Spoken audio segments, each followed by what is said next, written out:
European Commission President Ursula von der Leyen is under siege.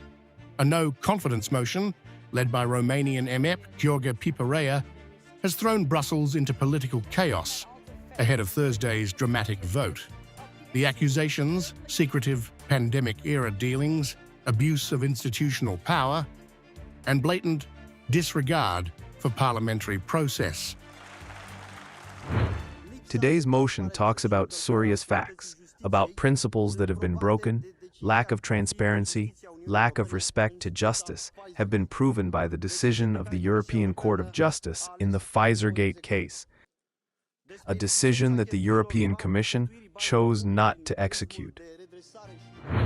Much of the outrage centers on von der Leyen's undisclosed texts, with Pfizer CEO Albert Bourla during the EU's vaccine procurement push and her unilateral use of Article 122 to bypass debate on a $150 billion defense fund.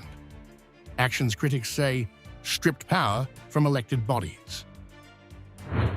We see the alarming threats from extremist parties who want to polarize our societies with disinformation. There is no proof that they have any answer, but there's ample proof that many are supported by our enemies and by their puppet masters in Russia or elsewhere.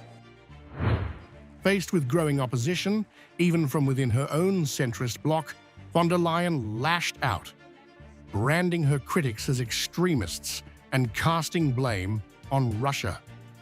Her tone turned conspiratorial as she framed the motion as part of a Kremlin-orchestrated plot, despite the scandal's roots in her own undisclosed communications and power grabs. You are feeding that beast, and at a certain moment the beast will eat you.